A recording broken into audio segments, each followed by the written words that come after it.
everybody, and welcome back to another Tuesday live stream. This is Amy Williams with Skellig, with my witch's hat because it's October. Halloween's coming up. That's exciting. So welcome. This is actually going to be our first episode following this new format.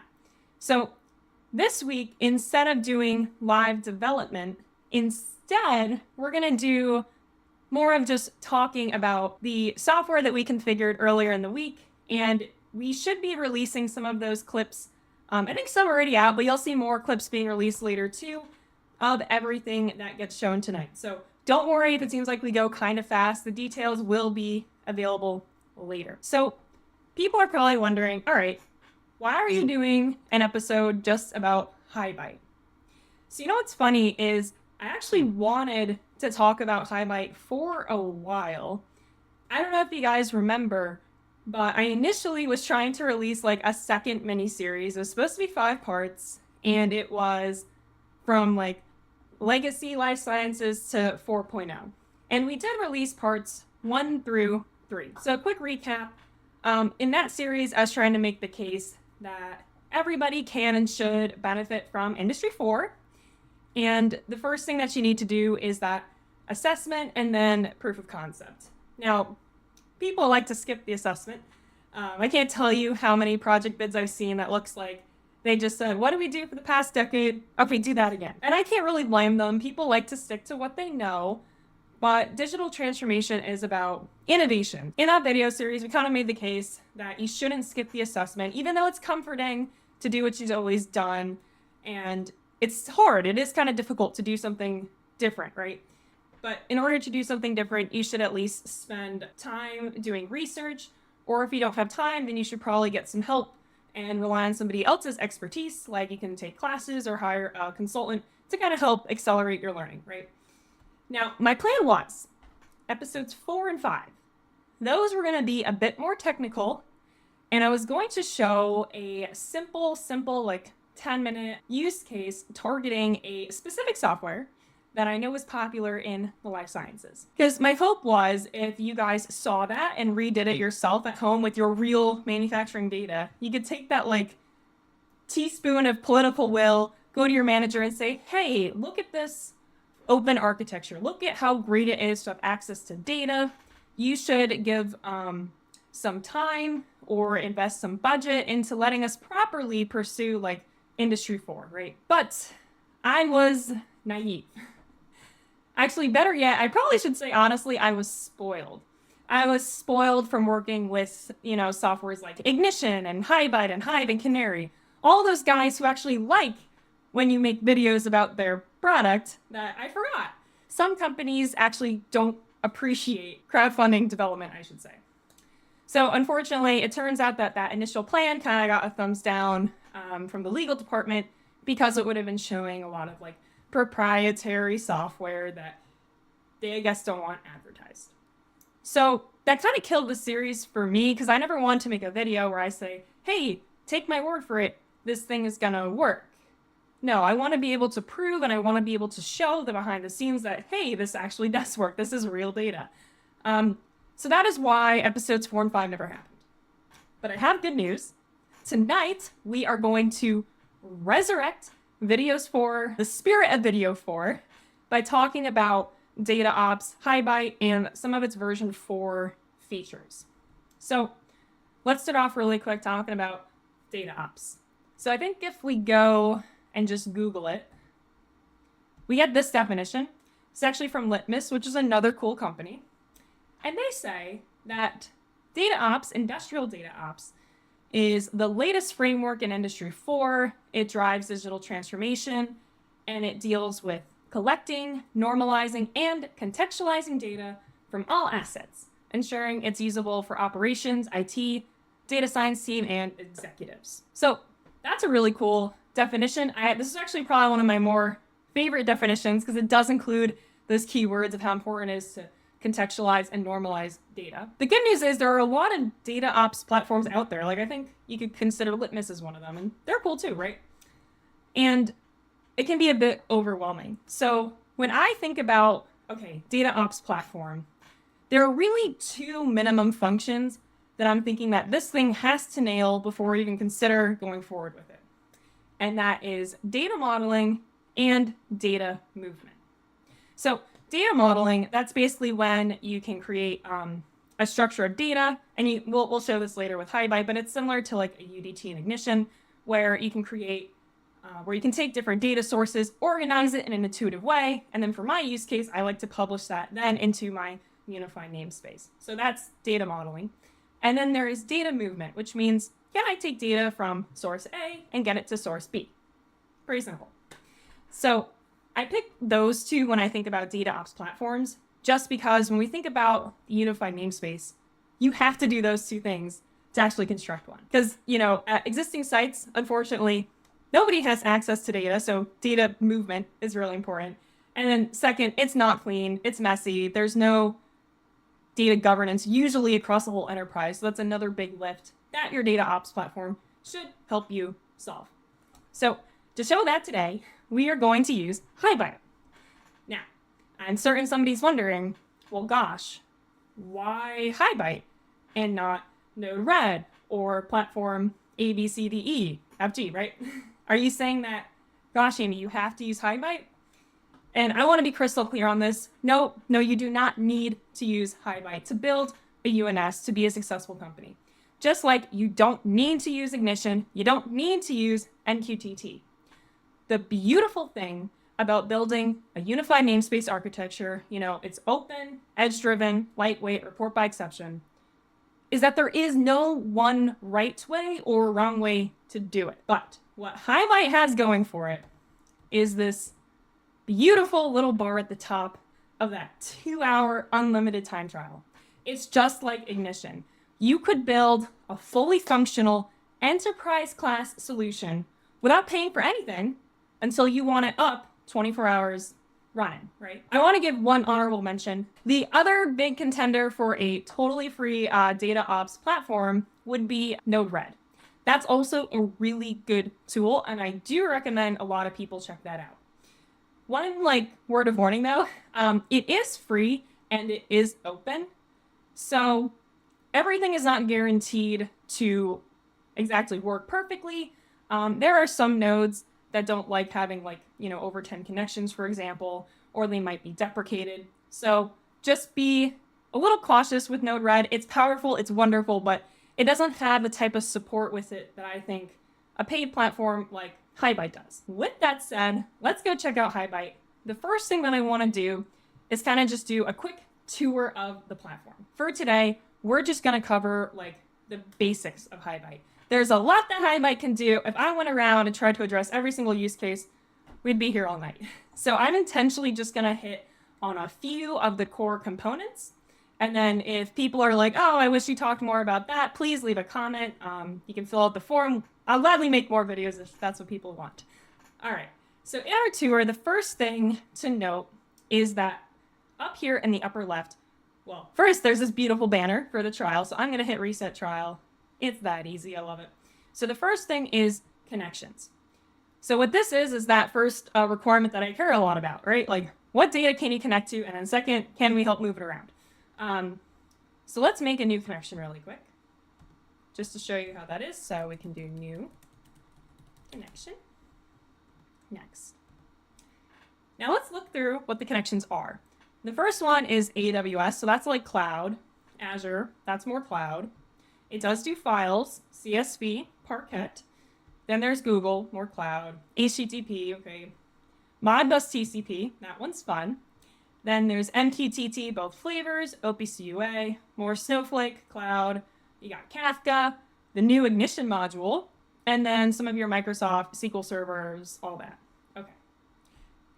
Now, you know what I love about all these connections here? I do not see that many things for weird plant floor protocols. And you know why that is? Because HighByte realizes it lives in a world with Kepware, and it's not trying to compete with it. It understands that, honestly, most of us out there, we already have Kepware, we're already using its drivers. That's great. Leave that there. But then what you can do with HighByte is say, okay, we're just going to use this nifty little OPC UA connector right here, and then we can connect to your Kepware, take that data, model it, or stream it wherever you want, throw it into MQTT broker, Sparkplug, Flat, whichever, you know? And that's something that I really appreciate about HighByte, is that you'll notice some of the features it does, they're very, I would say, targeted, which is great. I don't see them just throwing stuff on there just to be competitors with other things in the market. Rather, it seems like the platform is trying to find what are the gaps and try to address those needs. I do appreciate that. The next thing is you connect your data. Great. But this is like plant floor data. It's messy. It's confusing. We don't like it. So how can we fix that before we send it somewhere? Well, then you can come over to this little tab here that is called models. Now, I like models. It is a very, very simple thing. So we can click on this guy, for example. All you do at models is just list out the attributes that you want. So for example, I thought, well, based on my ferment bot simulator that I was using earlier, these are the attributes that I want, and I just list them out. I don't worry about, okay, where's the data sources? We're just focusing purely on the model. And then when you want to instantiate it, you can just click the little button, create instance. And once you get to the instance, this is now the part where you actually worry about mapping on to all your inputs. Just like with a lot of platforms, you can combine a lot of different inputs into your model. All right.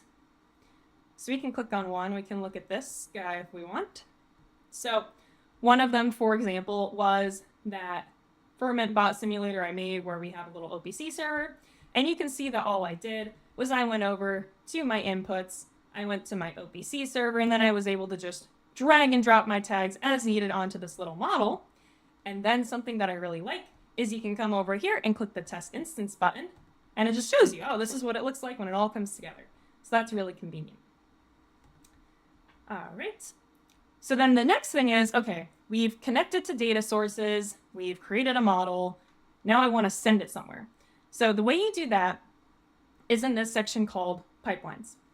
So what we're going to do is we can look at this one for fun, I guess.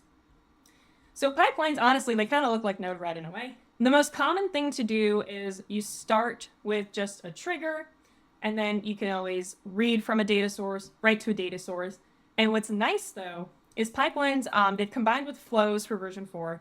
They actually add more functionality. You can actually do a bit of manipulation in these pipelines, and we're going to show some of those use cases in a little bit. But these are really powerful, and these are how you get data from all your different connections to go from point A to point B. The next thing that I'm going to go to is the settings area. So something that I really like about HighByte is you can very easily, just a click of a button, import and export projects. Now, the other thing that I actually like too is some of their licensing models let you have more than one HighByte instance at a site. So that gets really powerful. Because you can imagine, okay, how do I do data governance across all of these different sites, right? Actually, yeah. One sec. So with the import and export, that's really helpful for data governance because you can imagine, gosh, how can I create my models to be consistent across all of these different sites? Am I just going to have meetings every day? Am I just going to do this through like sheer force of will? No, that's not really going to work. But what's nice is because models and instances are different, you could go to your models and say, okay, guys, listen, we have decided that this right here, this is a bioreactor simulator. We're going to export this, send this out to all these different sites, and we'll say, okay, confined to this model, and then at every site, you can worry about, okay, how do I make all of my instances map onto that, you know? So that's a pretty easy way to deal with that data governance. The other cool thing, too, is in users and roles, you actually can come in here and configure what people can do. So let me click edit really quick. Or no, let me go to default. Maybe. There we go. Okay. We will not mess with the admin. But what's really neat is in these roles, you can be specific about what resources they have access to. You can also say, hey, maybe you can only read data, or you can write, or maybe you can do everything, but you can't delete. And if you want, there's also this tag functionality, which limits the resource to only those that have the specific tags. So you'll see that like throughout the other areas, they have the tag input that you could set if you would like to add further restriction on what people can do. That's also super powerful. And then the last thing that I want to point out on the quick tour is if we come down here, they have an MQTT broker. Now, I love this because if you just enable this, what happens is within HighByte, it comes on port 1885, its own internal broker. So you don't have to go ahead and like download Mosquito or download HiveMQ. If you just want to get started, you can use this broker just for some internal testing. Now, keep in mind, this isn't like a clustering, horizontally scaling, fancy schmancy broker. I wouldn't consider this an enterprise broker. But for development, it's really convenient that right out of the box, you can just hop on over to this UNS client, connect to the HighByte broker, and then start seeing all of your data right away. That's super duper helpful, especially when you're messing with pipelines and trying to format things, to just jump down to this tab and see, oh, okay, yeah, I can tell what it's doing. That's awesome. So that was the quick tour. The first thing that we're going to do now is just go through maybe 3 or 4 examples that I have set up with HighByte. So the first one that we're going to talk about is per version 4, the new input connection called the ignition module. Now, it used to be that when we wanted to connect to ignition, how would we do it? We'd probably use like the OPC UA server, or we would use Sparkplug. Most likely Sparkplug. Now, the downside of Sparkplug, of course, is you have to deal with the protobufs and, that formatting where it's under like that DData message. What's great is with the ignition module, you just get to see the entire UDT structure. And when you want to configure your inputs, once we go over here, you can just type in the exact tag address. Like, it's extremely intuitive. You don't necessarily need to now worry about using the transmission module and thinking about all of that. Now, I think my trial just expired, so let me get that back up. Yay.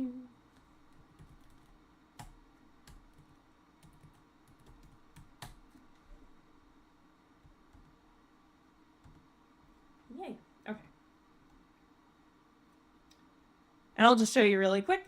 When you install HighByte, you have to install it actually in the ignition gateway. It's just a module. And then you go down to the settings. And then over here, you configure the port and the password, and then you just link that up in HighByte, and you're good to go. So now that that's reset, hopefully we can actually see our UDT. Yes, we can. Hooray. So by the way, I probably should have mentioned this.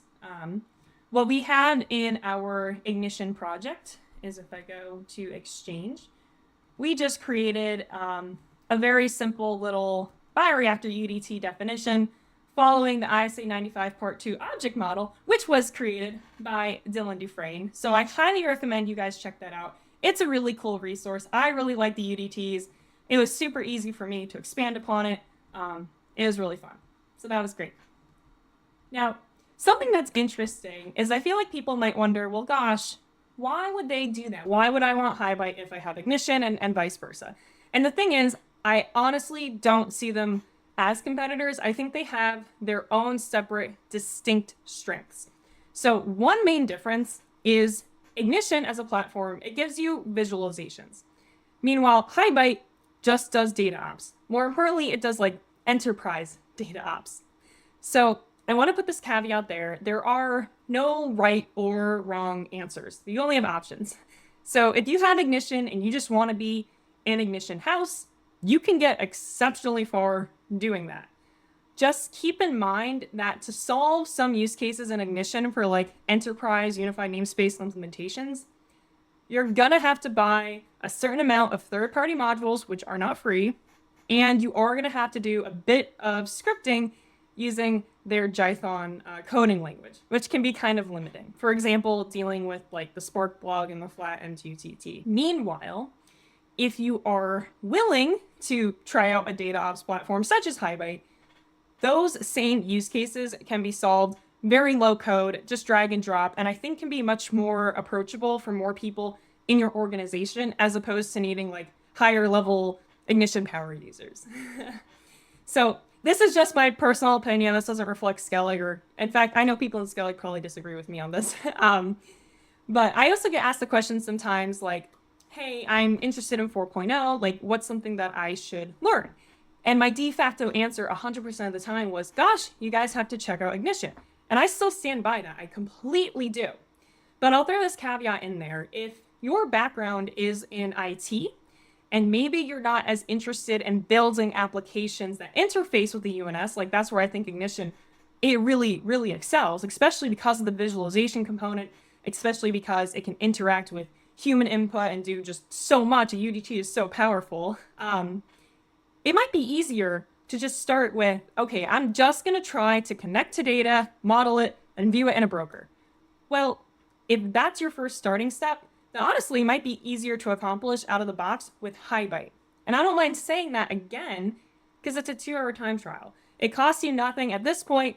I think it's only good things if you can get experience using this type of platform. Now, speaking of use cases, let's actually get into some. So the first one that I wanted to show is, okay, we showed the Ignition module. That's incredible. That's cool.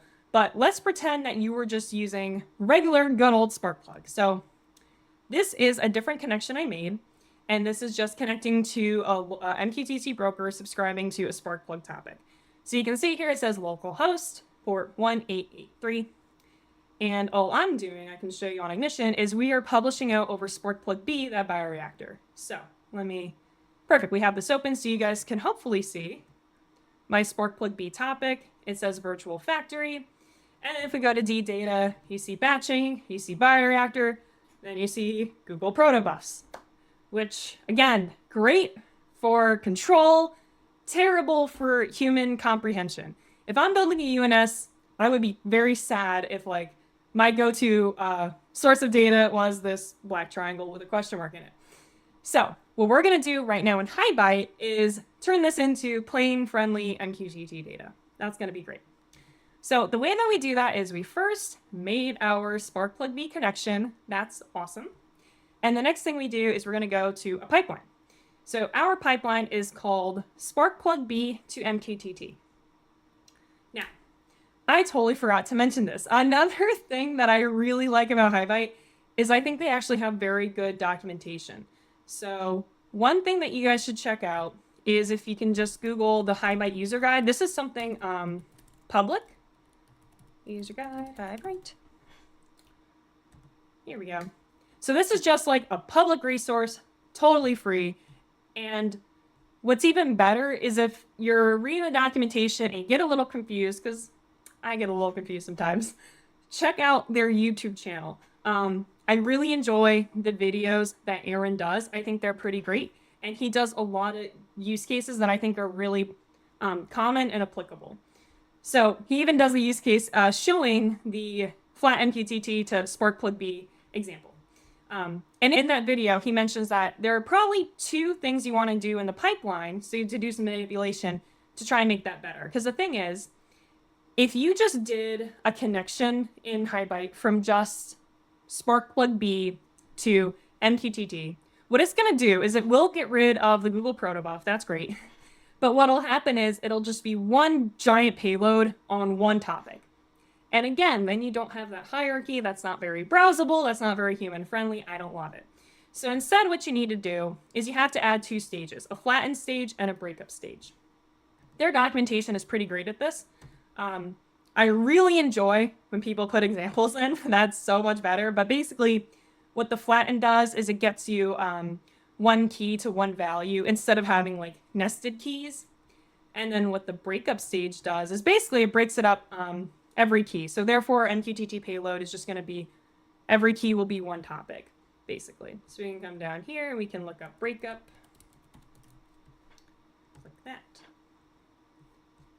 Here's a beautiful picture, right? So if you had 3 keys, that'll actually just break it up into actually 3 distinct separate payloads. So that's pretty cool.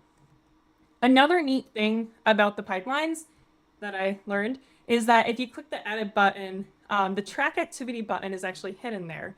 What's really neat is if you turn that on, that actually enables you to use a feature called replays.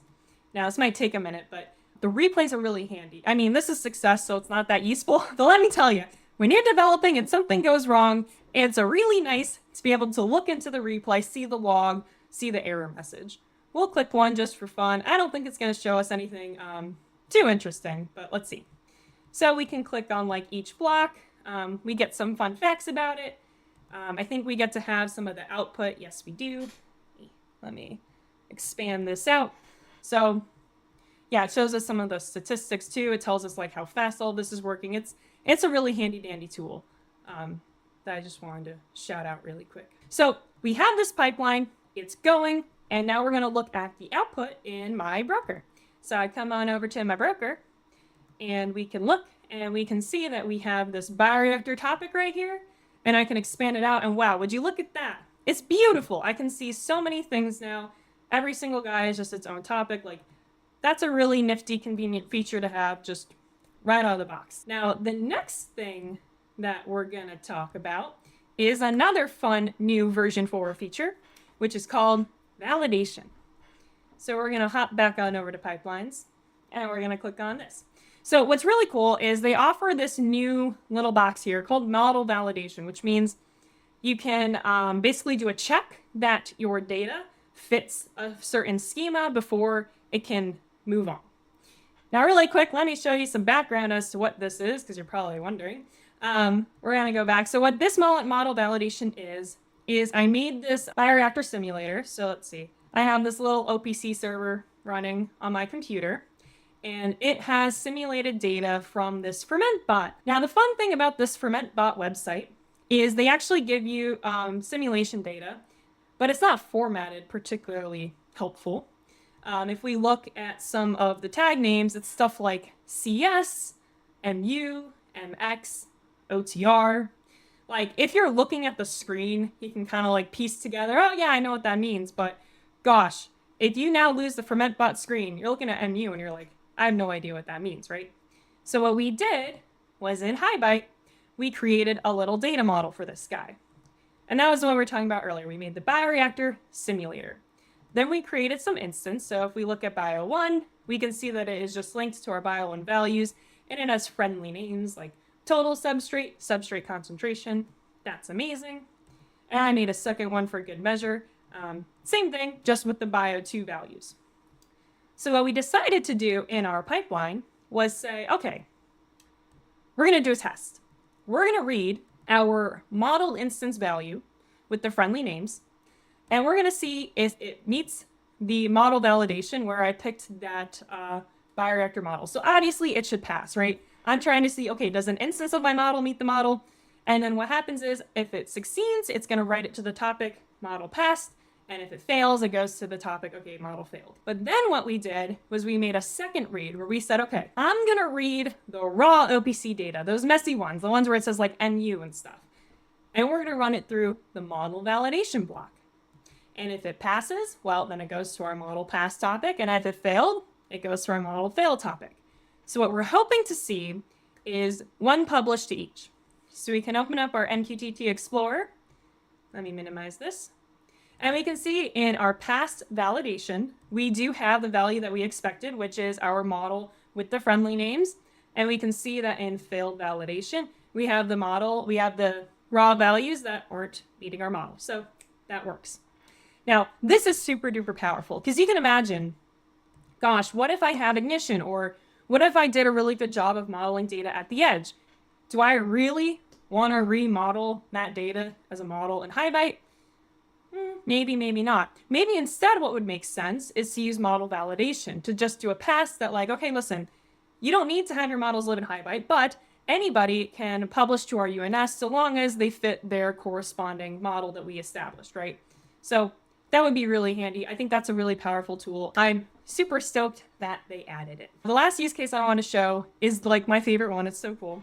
This one is called the named query. This one is really powerful because finally we can easily query in real time our unified namespace. We're going to hop on over to namespaces. And namespaces is, you just make them by clicking the little plus. You can add the hierarchy that you like. So I just made one called HighByte, bio instances, and then I put in bio1 and bio2. The way that you add them is all you have to do. You can name these whatever you want. The way that you make it is you just have to click reference as to on, and then you select an instance. Now at the moment, just as an FYI, namespaces is only working with like regular classic instances. I don't think they have released it to do templated instances, which is why today we're keeping it simple. So these are just regular instances, nothing fancy. Yep, we're gonna remove that. Just in case you try this on your own. So you make an instance, you can read the node, and you're like, okay, cool, I see my stuff. Now, you can imagine that if you're at your site, and this is like a fully fleshed out bioreactor, that there can be like a whole lot of data under there, right? It could be overwhelming. Well, this is where it gets really powerful. We can go into our pipelines now, and we can do a namespace query. And in here, you just have a trigger. I just did pull, keep it simple, right? But I can go to this block where now I can do value dot an attribute equals something or greater than or is greater than or less than or something, right? And so what this is doing is it is now querying all of my bio instances, looking at that attribute and saying, okay, who equals 200? And then in this case, I'm having it just write to my topic, which is called namespace output. So let's go ahead and take a look at that. And you can see, all right, if it did the math and it told me right away, bio2 is the one who met that condition of the growth rate is like equal to 100 or whatever it was, right?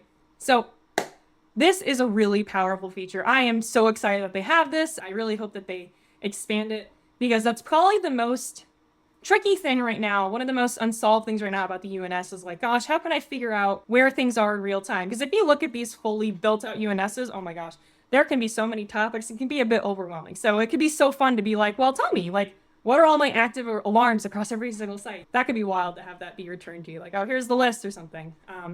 So super stoked about that. That at the moment kind of wraps up all of the examples that I had for today that were prepared, I think. Yep, we talked about the ignition module, we talked about the pipelines, we talked about namespaces, we talked about validation. That's pretty much all the big features on version 4 that I wanted to hit. Oh wait, there was one thing I knew I was forgetting. Something that you guys should do is if you want to get started with HighByte and you're really interested in the unified namespace, you should go to their this webpage, support.highbyte.com, click on knowledge base. And then if you come down to references, there's this line right here, reference solution, advanced techniques and applications for building a unified namespace. Click on that. And what that is going to bring you is this amazing example talking about UNS, talking about HighByte. And my favorite part is there's a project file here. Now it's a little hidden, but it's really great because all you have to do is download that project file. If you actually click on it, it's pretty much just like a giant JSON. All you have to do, download that project file, come back over here to project and import it. And then you're already going to have a bunch of examples and simulations ready to go. So thank you, Ryan. I think he was the one who built that. I think that officially concludes everything that I wanted to talk about really quick with HighByte. And I think because we have time, I guess I went through that faster than I thought. I think I talk fast when I get a little nervous. The next live stream is not going to be next week. It's actually going to be a few weeks from now in November. I'm super excited. What we're going to do for that one is talk about what do we do about historical data? Because I get that question a lot. Like, people seem to understand, okay, UNS, MQTT broker, real-time state of the business, that's great, but gosh, what am I supposed to do with all of my historical data everywhere? There doesn't seem to be a good answer to that. Well, my friend Jeff has a good answer. It's called the Unified Analytic Framework, and we're going to talk about that in a few weeks. So keep your eyes posted. I'm excited. That'll be a lot of fun. So I guess that's all I have for tonight. Sorry it wasn't an hour. It's hard to talk for an hour. But I hope you guys liked the new format. I think I did actually, because it's actually really fun also to make all the clips and stuff. So again, keep an eye out. We'll be posting a lot more for all the development that went into this demo. I think that wraps it up. So thanks everybody for coming. I appreciate it. I hope you have a happy Halloween, and I will talk to y'all later. Bye-bye.